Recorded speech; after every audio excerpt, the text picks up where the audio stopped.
దాన్ని దయా కిరీటాన్ని చక్కగా దేవుని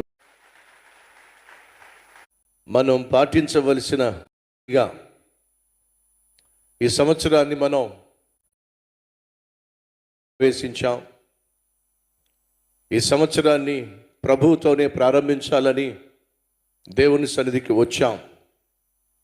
బైబిల్ మొదటి అధ్యాయము మొదటి వచనము, ఆది అందు దేవుడు.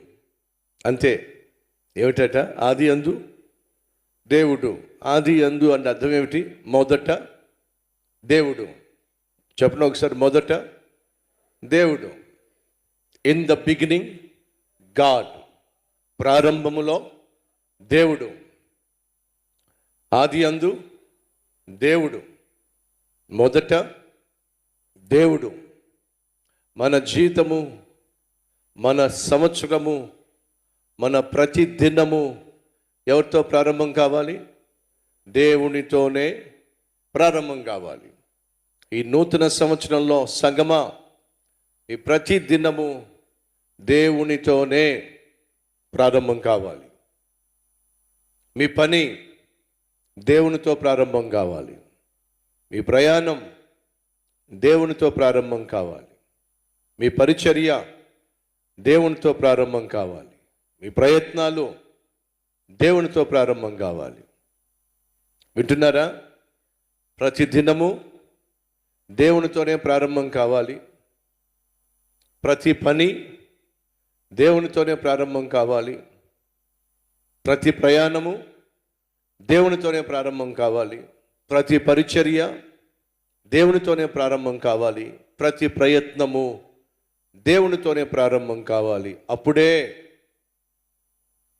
ప్రతిదినము, ప్రతి పని, ప్రతి ప్రయత్నము, ప్రతి ప్రయాణము, ప్రతి పరిచర్య ప్రతిఫలాన్ని చూస్తుంది. మన జీవితంలో ప్రతిఫలం చూడాలి. పనిలో, ప్రయాణంలో, పరిచర్యలో, ప్రయత్నాల్లో ప్రతి దినము ప్రతిఫలము చూడాలి అని అంటే మన దినాన్ని ప్రభువుతోనే, ప్రార్థనతోనే ప్రారంభించాలి. అప్పుడే మన జీవితంలో అద్భుతమైనటువంటి ప్రతిఫలాన్ని మనం చూస్తాం. ఈ సకల సృష్టి ఎవరితో ప్రారంభించబడిందో చెప్పండి? దేవునితోనే ప్రారంభించబడింది. ఆ సృష్టిలో నువ్వు నేను ఉన్నాం. మనిషిని సృష్టించింది దేవుడే. ఆ దేవునితోనే మనం దినాన్ని ప్రారంభించాలి. కాబట్టి సంగమా, ఉదయం లేచిన వెంటనే మోకరించటం అత్యవసరం. ఉదయం లేచిన వెంటనే మోకాళ్ళ మీద ప్రార్థించటం అత్యవసరం. ఎప్పుడైతే నువ్వు మోకరిస్తావో దేవుని యొక్క సన్నిధిని ఆహ్వానిస్తున్నావు. దేవుని యొక్క సన్నిధిని అనుభవిస్తున్నావు. దేవుని యొక్క సహాయాన్ని పొందుకుంటున్నావు. దేవుని యొక్క సహకారాన్ని అందుకుంటున్నావు. ఫలితంగా దేవుని యొక్క సన్నిధిని, సహాయాన్ని నువ్వు పొందుకున్నప్పుడు సత్ఫలితాలను నువ్వు కళ్ళారా చూస్తావు. కాబట్టి లేచిన వెంటనే మొట్టమొదటిగా నువ్వు నేను మనము చేయాల్సింది మొదట దేవునితోనే, అనగా ప్రార్థనతోనే మన దినాన్ని ప్రారంభించాలి.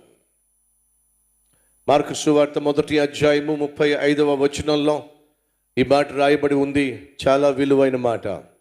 మార్కు సువార్త మొదటి అధ్యాయము 35వ వచనము. ఆయన పెందల కడనే లేచి ఇంకనూ చాలా చీకటిగా ఉండగానే ఆయన బయలుదేరి అరణ్యములో, ఎక్కడట? అరణ్య ప్రదేశమునకు వెళ్ళి అక్కడ ప్రార్థన చేసెను అనుందా?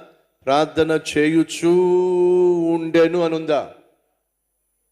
ప్రార్థన చేయుచుండెను అంటే ఎగ్జామ్స్ ఉన్నాయనో, ప్రయాణం ఉందనో, ప్రమాదం పొంచి ఉందనో, ఉద్యోగంలో సమస్యలు ఉన్నాయనో, హాస్పిటల్కి వెళ్తున్నామనో, వీటన్నిటిని బట్టి కాదు. ఆ రోజు మాత్రమే కాదు, ప్రొద్దుటే లేచి ప్రార్థన చేయటం.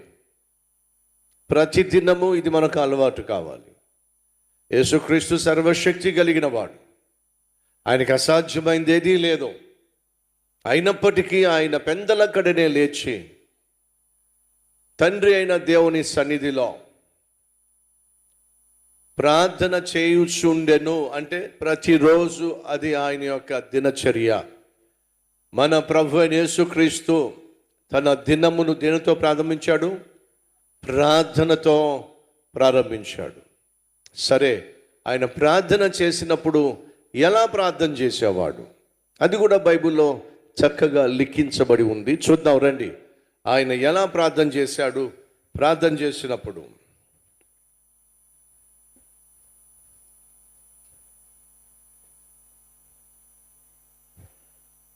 లూకా సువార్త 22వ అధ్యాయము 39-40 వచనాలు. లూకా సువార్త 22వ అధ్యాయము 39-41. తరువాత ఆయన బయలుదేరి తన వాడుక చొప్పున, వాడుక అంటే అలవాటు, యేసయ్యకు ఒక అలవాటు ఉంది. చూద్దాం ఏంటో చూద్దాం రండి. ఆయన తన అలవాటు చొప్పున ఒలీవల కొండకు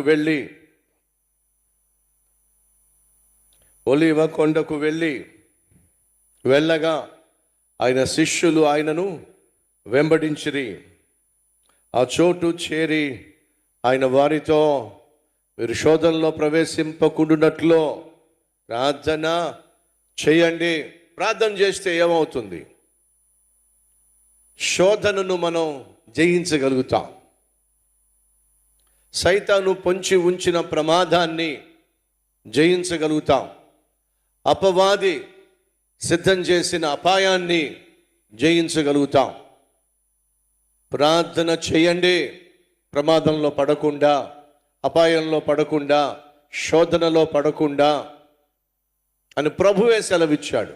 సంగమా, మనం ప్రార్థనతో కాకుండా హడావిడిగానో మనకి